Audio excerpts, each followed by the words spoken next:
A house is made of wood and stone, but only love can make a home.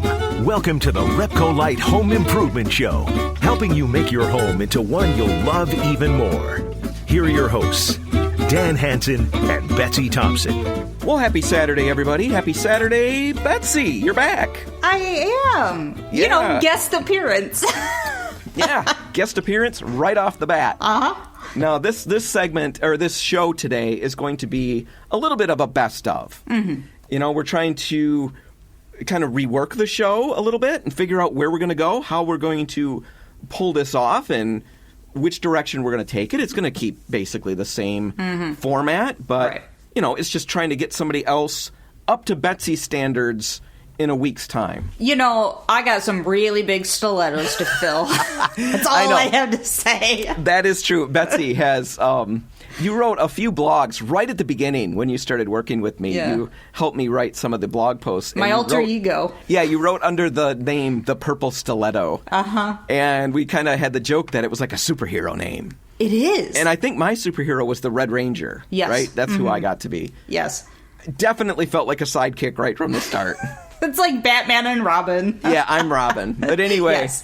The new person's going to have some big stilettos to fill. Yepper. But we're working on that. But today we want to play some of Betsy's favorite segments. Yes. And so you've hand-selected a couple. Yeah, I have. And no one will be surprised that they are history-ish segments. Right. One of them is one we did it during the quarantine lockdown thing, the Buckingham Palace restoration. You know, they're going through the process, and we talked about them pulling the wallpaper off and things like that, trying to preserve it and restore it. So that was a fun one. Oh, yeah, because there was some history things and where things came from, and that's always intriguing to, you know, find out where all of these unique things came from, and then how to keep them and maintain them, because it is a project. Well, heck, keeping and maintaining my home is a project. Yes. I can't imagine trying to do that with something that's actually... I know. Got historical value. Right. But, so, yeah, that was an interesting one. We're also going to talk a little bit about the history of tool belts, just because that was a really fun one. We had a lot of fun with that one. A lot of good memories with that. Yeah. But it was really hard to pare them down to some of our favorites. I mean, we had the duct tape in space. Yes, I loved that one. That one was, again, that was your idea. You have a big space fascination. I do. Yeah. I'm kind of geeky, aren't I? Yeah, a little bit. But you always are talking about, you know, what Hubble has, you know, sent pictures back up, or NASA has done this or that. Right. And so, you know, different things that happened on the space station. And it was interesting when we discovered how many times duct tape has saved the day. Yeah. And there's just so many things we learned when we talked about tape measures. Yeah. Yep. That was so interesting. And we're going to put links to some of these in the show notes because they're so good. If you're, you know, a lot of you use a tape measure and you're good with it. You know everything about them. Yeah. But when we dug into them, we realized all these different markings that are on a tape measure all have a purpose and a point. Of course they do. Right. And there's so many little tips and tricks that you can learn that will make your project easier. Right. You know, one of the things, just really quickly, was that the tape measure itself, I didn't realize until we did this, that the tape measure itself has a measurement on it. Most of them will. Right. It's stamped on the bottom or on the back of it on the side, and it'll tell you, you know, a lot of them, the one that we've got here is 3 inches. And the whole point of that is if you're doing an inside measure, you know how we always put the tape measure in there and then you bend it and cram it into the corner, and then you're trying to read it on the curve? Right. The point of that is you can put the tape measure into the corner where it sits flush and then extend it out.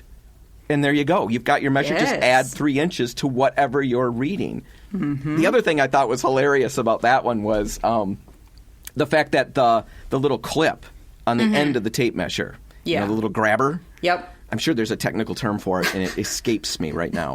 But it moves. Yes. Yep. And it moves on purpose. And I'm sure 99.9% of the people realize that that's the case. But my very first tape measure, when I moved into my house, got married, Dad gave me this old tape measure, and I thought, well, he gave this to me because it's clearly broken. the little tab slides. So I mashed it with a ball-peen hammer until I had it stuck. Mm-hmm. And only when we did that segment did I realize that it's supposed to move. And it's supposed to move? Why, Betsy? Because depending on if you're pulling it or pushing it against something, that little, what is it, an eighth of an inch or something, movement, you have to factor in there. So right. It adjusts for how you're measuring so that you for sure get the right measurement. Right. And ever since I fixed mine, using the air quotes, your measurement has been off an eighth of an inch every time. I learned so much with that segment. Yep. Some of the other ones that were really fun, and because there was so much that we could all learn from those, were the ones where we talked about the Frank Lloyd Wright House in Grand Rapids, Meyer May House. Yeah. I don't really know right now with COVID and all of that what they've got for tours and stuff like that. Right. But if you have not gone through that house, you've got history. Yeah. Brilliance on display, architectural brilliance, design brilliance on display right in Grand Rapids. Right. A free tour. You can go through. It's one of the most calming settings I've ever been in. Yeah. And that was all part of the design. Yeah. That was part of Frank Lloyd Wright's brilliance. We talk about him, and we've all heard the name. Well, and we all think falling water. I mean, when you say Frank Lloyd Wright, most people just instantly go to falling water, probably his best known, building or house. But this one is right in our backyard. You can go see the brilliance on display and see the story and see how it's almost like walking into his mind. You can see the things that were important to him. You should see the things that I've created where people can explore those, and it's like walking into my mind. Oh. Oh, that is terrifying. I know it is. There are so many great things, but we don't have time to go through them all. We're going to put some links in the show notes. We're going to take a break right now, but when we come back, we're going to play Betsy's favorite segments from the last 3 years. That's all coming up next. Stay tuned.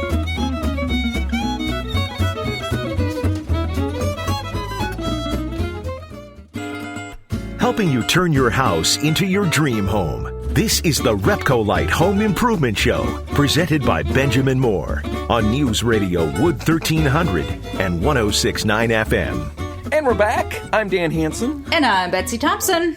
And we are taking a stroll down memory lane through some of Betsy's favorite segments from the past, which there are no favorite segments from the future yet, right? No, I'm pretty sure that's impossible. Yeah. See, I'm a good writer. It's not such a great speaker. Right, because when you write things, you can catch that kind of thing and fix it and correct it.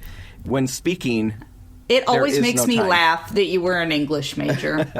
Well, I focused a lot on writing, and if the class had anything to do with talking, I bailed out of it. But right now, we've got, this was a Buckingham Palace one, right? Yes, I loved this segment. Well, Betsy's got a topic that she's picked, and it's going to focus on the old country, England. Yes. England has brought us great many wonderful things. Yes. The Beatles. Yes. Top Gear, which is a show Betsy loves. Gear. Yes. And the Great British Bake Off. Oh, yes, love that show which too. the children love. Yes. And then they suggest that I make all these wonderful, crazy things, or that I've we should make made some them. things from there. I have a couple of those cookbooks. Man, is that stuff yummy. Complicated, but yummy. Complicated, but yummy. I'm more of a zap it in the microwave kind of guy. Oh, you don't have any of that in these cookbooks. But Betsy's got a topic that she's very excited about. She's a history buff. I am. And she loves wallpaper. Yes. Take it away, Betsy. Well, I recently found that I missed my calling. The Queen was looking for someone to help. The Buckingham Palace is going through this huge renovation project. It's like 10 years long, and they're spending £369 million on this renovation. Okay. And it's just of part of Buckingham Palace. Oh, it's just part of it? It's only in the east wing of Buckingham Palace, which is over 200 rooms. Do you know how much it cost me to renovate the east wing of my home? I'm guessing not even a fraction of that amount. No, but it was still pretty expensive because the East Wing, good grief, wings. Yeah. I have a hallway with a door in the end. Think about it. It's kind of like the White House. You know, you have the East Wing, the West Wing. Yeah. It's very similar. Yeah. So a ton of money to renovate the East Wing, just part of it. She was looking for someone kind of to be like a liaison between all the people. The Queen was? Yes, to help, kind of get people together and make sure that everything's on schedule and do a little digging into the history. This is what you thought should have been your job? Yeah. I found it like a day too late. I'm like, dang it, I missed my calling on this one. And I thought, thank goodness, because otherwise I'm going to be doing this show by myself. Well, I don't know. I'll just have to do voices, and that's not going to be as good. I could call you from England, I suppose. You think you'll develop an accent? Standing here in Buckingham Palace. Yeah. Hello, this is Betsy.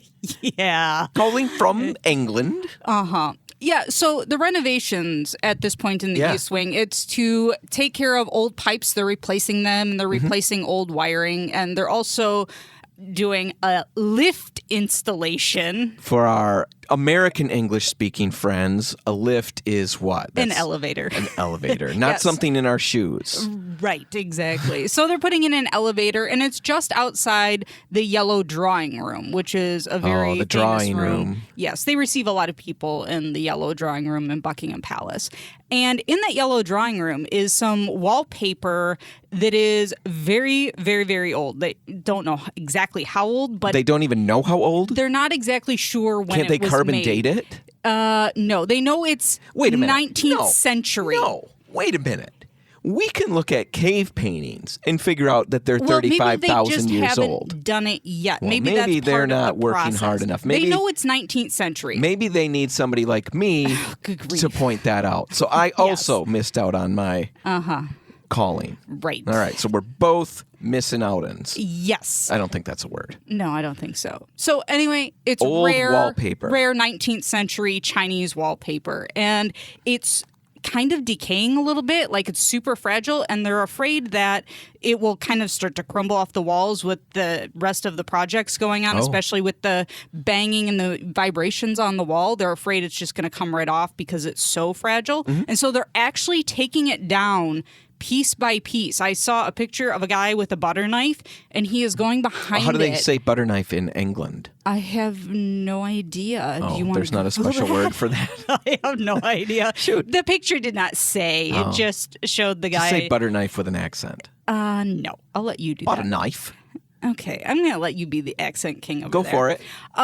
Yeah, so they're taking it all down, and then they're actually going to do a restoration on the wallpaper. If you Google, like, when they do restorations on old paintings and things like that, it's going to be very similar So they're to that. taking it down with the express purpose of preserving it. They're not taking it down like I take down wallpaper. No. I mean, they are so careful. This needs to be reapplied. Yes, they are going to rehang it. Once all the renovations in that area are done, they will rehang this wallpaper. And then that's where you're saying they're going to restore it like paintings and stuff. Right. So do they clean it? Yeah, they'll and then, clean like, it paint and they'll in areas they'll where fill in where maybe some of the paint has come off, because it was originally. It's a hand painted wallpaper.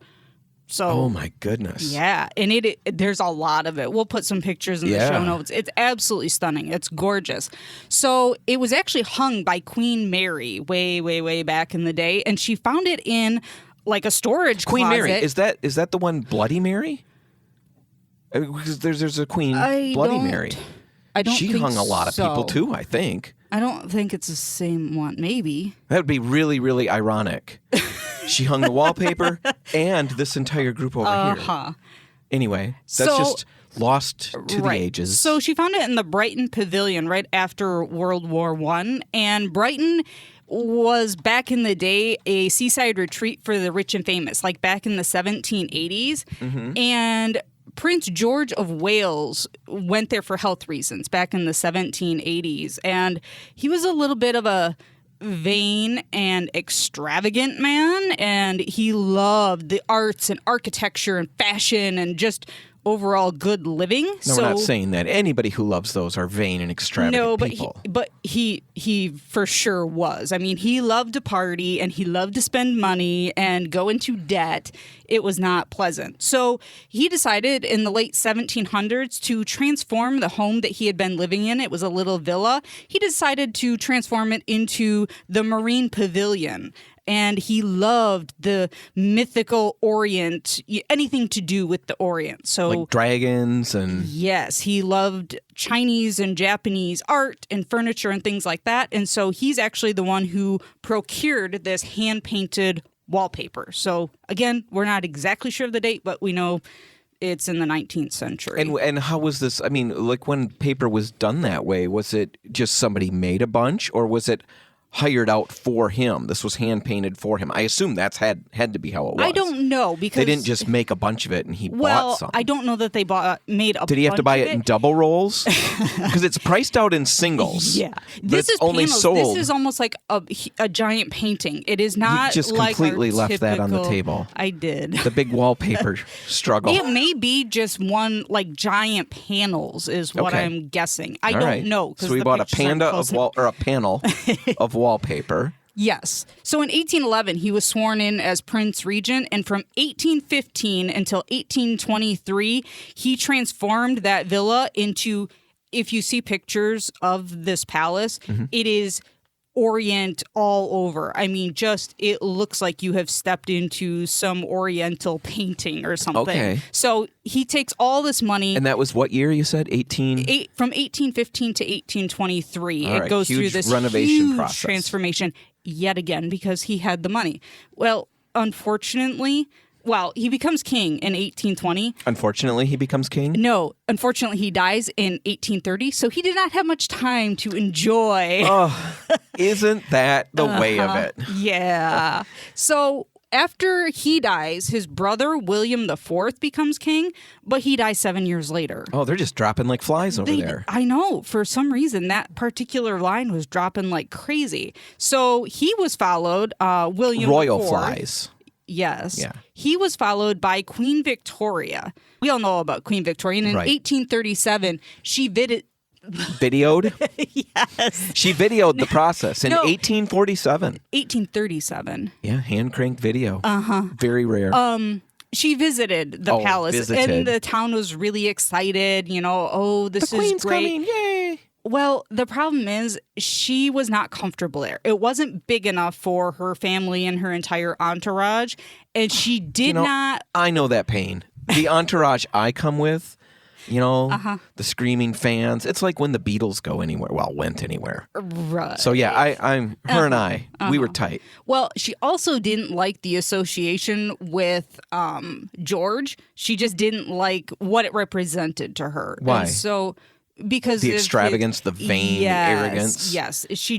He was not, he did not have a ton of respect. Let's just put it that way. Okay, people didn't care for him. Yeah. Gotcha. He was like, yeah. So she sees all that. Yeah, This is and- not her thing. Right. I And can see where so- this is going. Yeah, so she sells the palace to the city or the town of Brighton, and she figures that they're just gonna, tear it down. So she takes everything out of there. She takes all the furniture, fixtures, everything, including wallpaper. Oh, she took the paper down. Well, probably it was extra rolls. Okay. It probably had not actually been hung. So it never previously. got hung? Probably or at it least was, some of it didn't. Right. This, we're guessing what is in the yellow drawing room now had never been hung before until Queen Mary got her hands on it. So it was probably just some extra that never went up anywhere. So even though this was associated with George, she was okay with that part of it.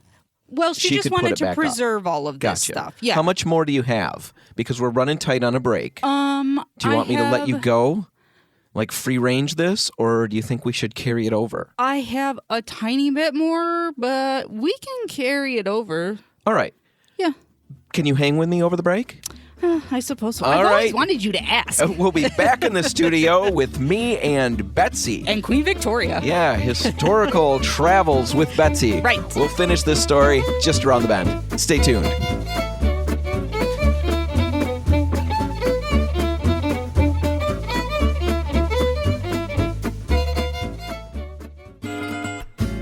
If you want to take your DIY skills up a rung, the RepcoLite Home Improvement Show is here to give you a boost on News Radio Wood 1300 and 106.9 FM. And we're back. Uh-huh. Talking about a restoration/renovation Yeah.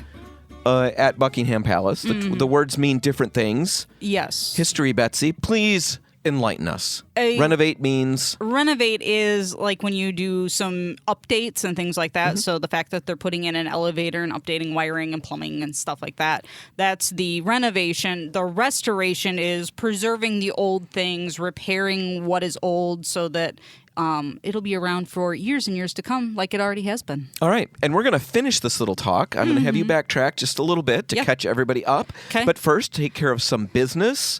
In the last segment, you started by talking about Queen Mary, who hung this particular wallpaper that you're focusing on in the yellow room. Yes. I have a yellowed room at my home.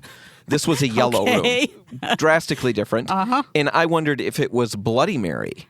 And then I made the great humorous connection between hanging wallpaper and hanging peasants. And turns out, no, I was incorrect. It's not the same. No. And also Bloody Mary, who happened to be Mary the First of England, which happened way back in the 1500s, and she burned people at the stake. Right. Or at least was a party to that. An ugly time for everybody involved. Yes. So, yes, it was. not the same Mary. I don't want to besmirch anybody's reputation. The good Queen Mary that Betsy spoke of was all about making things better and more beautiful. Exactly. Not lighting fires. Take it away, Betsy. Yeah, so after Victoria sold... Queen Victoria. Not the ship, the actual queen. No, the actual queen. Once she sold the Brighton Pavilion to the town of Brighton, she took all the furnishings out, like I said Did they before. know she was going to do that ahead of time? Because that would really bug me. I'm sure that they knew that she had already done that because when she sold it, she assumed that they would tear it down. So she took it all. Chandeliers and furniture and Big wallpaper. Caravan going out of there with art and gilded items. Yeah, and she just thought she would disperse it amongst the other palaces that they have. All right, like a parade when they throw gum and stuff. Well, she wanted to preserve these things, which is very noble. Good. Again, not at all like Bloody Mary. No, not at all. The town of Brighton actually realized what this palace represented, and they decided they weren't going to tear it down, that they were actually going to go in and they were going to refurnish it with their own things. And then they opened it up to the public for tours. So it's like the Victorian era of restoration. Okay. So that's and it's still very cool. open for tours? It is still open for tours. It's okay. So here's the rest of that story. In 1864, because they kept the palace open, Queen Victoria actually sent back many of the pieces that she had taken, so some of the art and some of the furniture. Sure. And she continued to do that. To help them bring that back to what it was. Right, because they had restored it, but they had done it a little more minimalistic. It wasn't the over-the-top extravagance. She wanted to bling it out. Right, and she thought that, some of these pieces belonged back in their original home where they came from.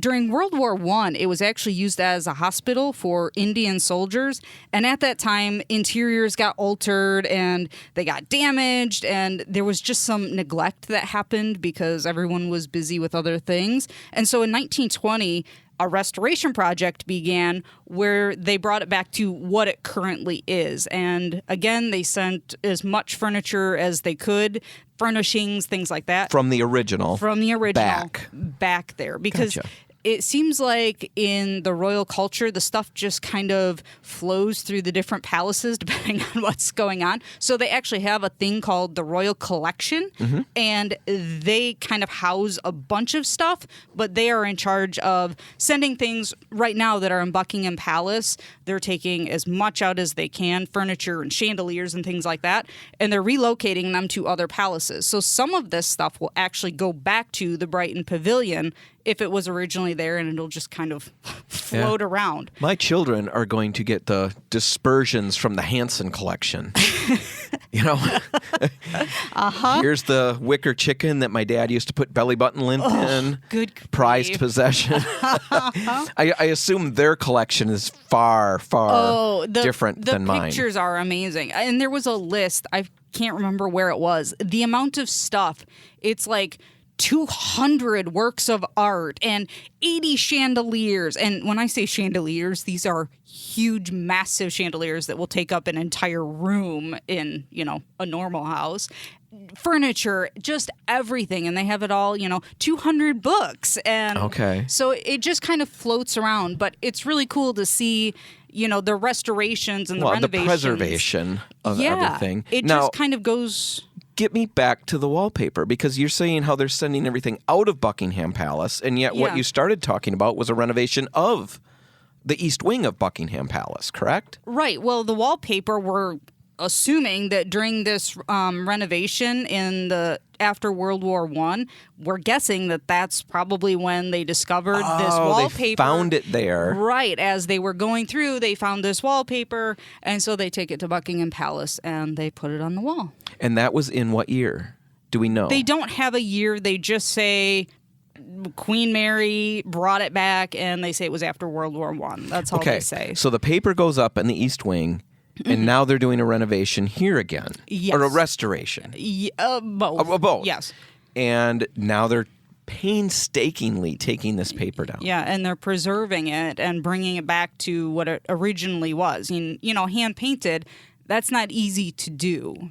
It's none not of a that block is. printing, and here's this crumbling wallpaper. It couldn't have come at a better time. According to the preservationists on this crew, they're going to take it to a studio, and, it's all clean and sterile, and they're really going to work on it. But they said it couldn't have come at a better time. Why so? Because the paper is it's so fragile and okay. it's so brittle. They got it in time. Yeah. Before it actually Right, before it really powdered started. away. Yeah. Do we know if it's laced with arsenic? I don't know. It sounds like a funny thing, but it's not really that funny, right? And it's a true real. possibility. It was real. Yeah. In the it could 1800s, be. right? Yeah. Wallpaper, to get the vibrant greens, for example, they used Right. arsenic. We talked about that on Bum Bum Bum, The Walls of Death. Yes. One of the few segments that we actually named. Yeah. Really I love that segment. Yeah. Yeah, one of the ideas is that even Napoleon might have died Yeah. partly because of the arsenic on the walls in the room where he lived Yeah, out that his last combined days. with the moisture that was in that room, they say that's how other people died. So they say that it's a very real possibility that I assume this paper probably isn't that. They wouldn't be I would handling it as much as they guess are. not, but you never know. It was crazy 19th times century, back then. so it was 1800s. Who knows if the Chinese did it that same way that we were doing it? We were mass that's true. producing it. That's true. That and might this be a is completely hand-painted, different. rare.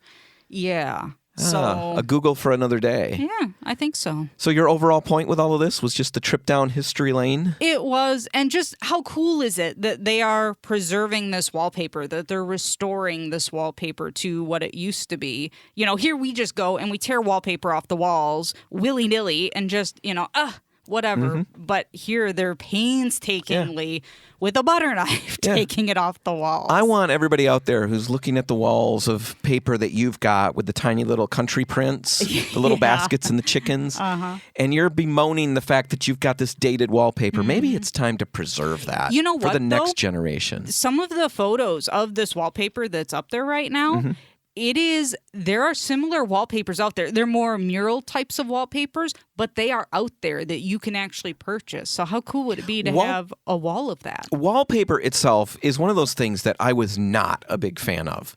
Yeah. For all the cliched reasons that people still aren't fans of it. I had the idea that the patterns were dated, that the colors and all of that, all I could think about were the 80s or earlier. Right. With my grandma's wallpaper or Right. whatever. Yeah. Or how hard it was to take down and all of that.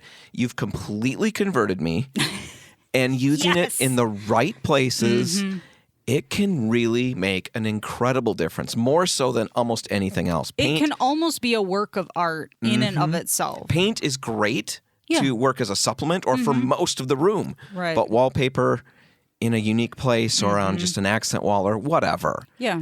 With the patterns, the way you describe them and the way we've seen them, Right. there is something out there for everybody. Absolutely. And it's fun to watch a restoration. It's fun to see old things that people really appreciate the beauty of and how they can work hard and bring them back. Yeah. I just thought it was a fun story. It's a fun story, and it's from England. So now we have Yes. a number of great things to thank them for.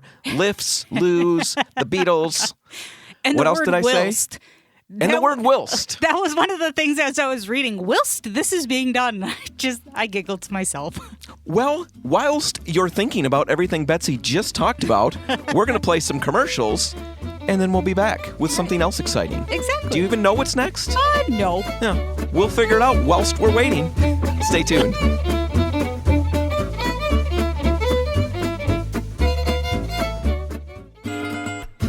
If you want to take your DIY skills up a rung, the RepcoLite Home Improvement Show is here to give you a boost on News Radio Wood 1300 and 106.9 FM. And we're back. And now, Betsy, what's this last segment?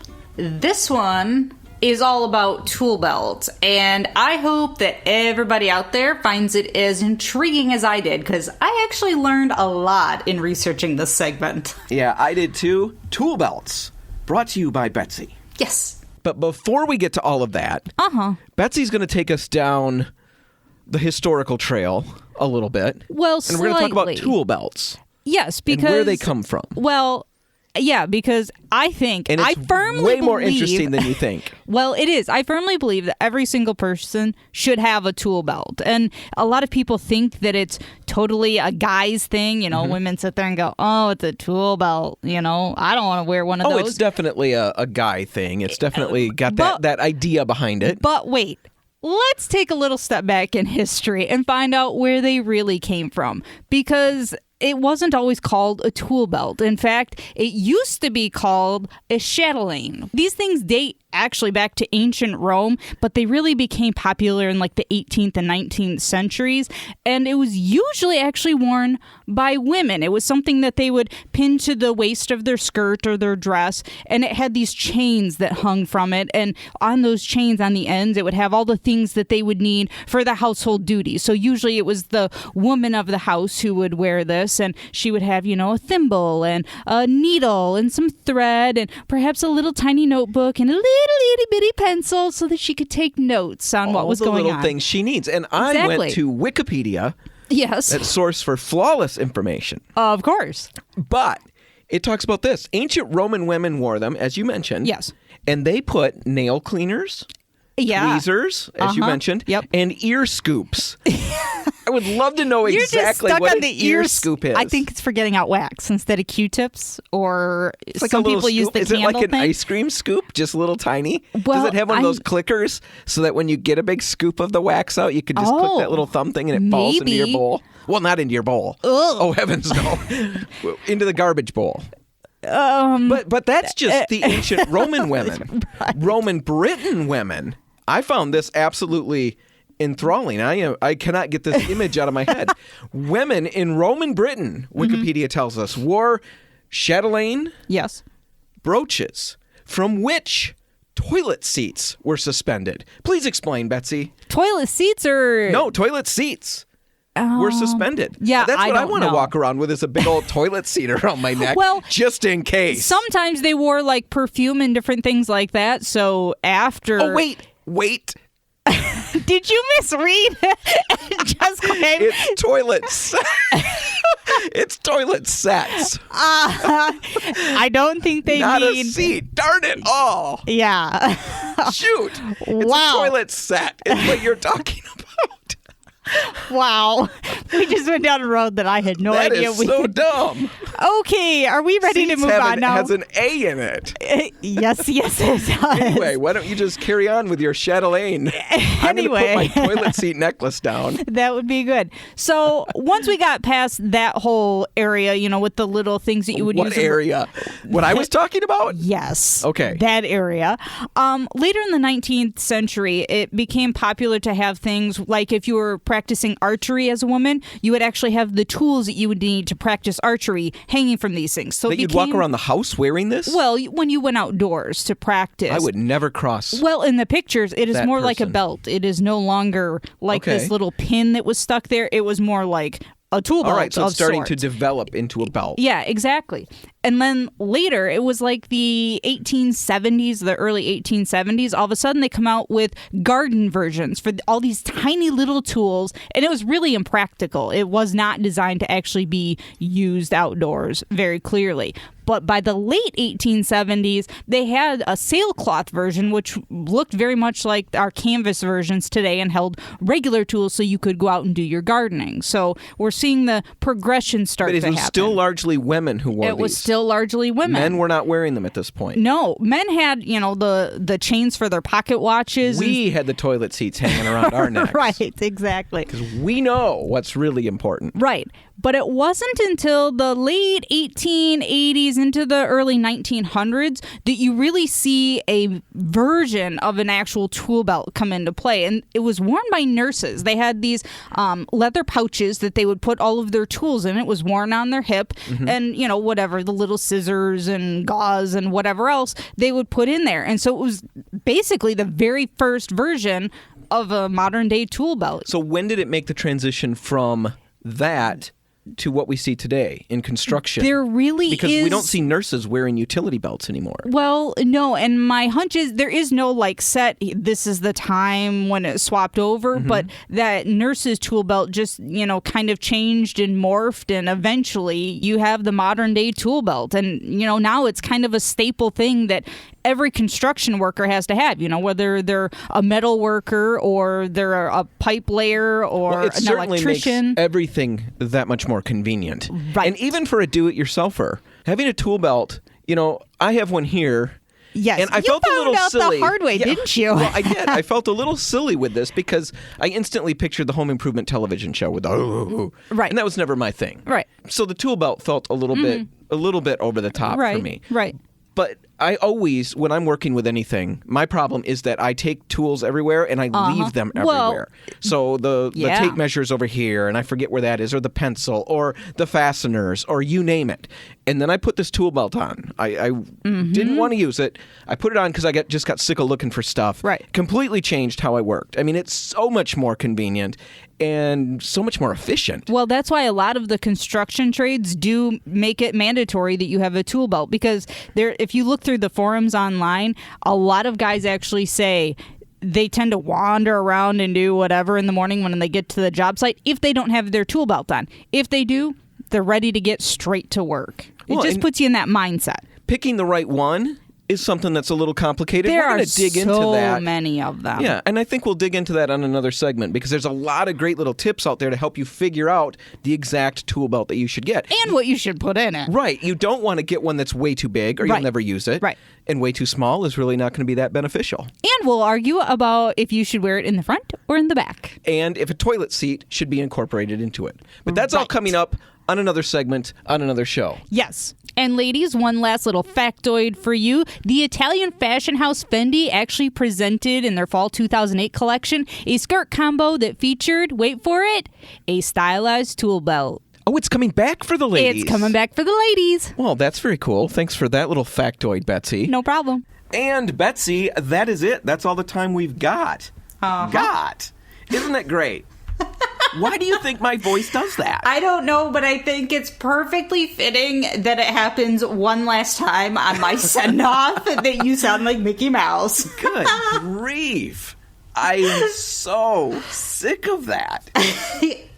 And You'll just never grow up. Anyway, my voice breaks. I'm shrinking into the ground. Yep. My future is dim and dark. Hopefully everybody else has a great future looking ahead. You can find this episode again online if you want to check it out.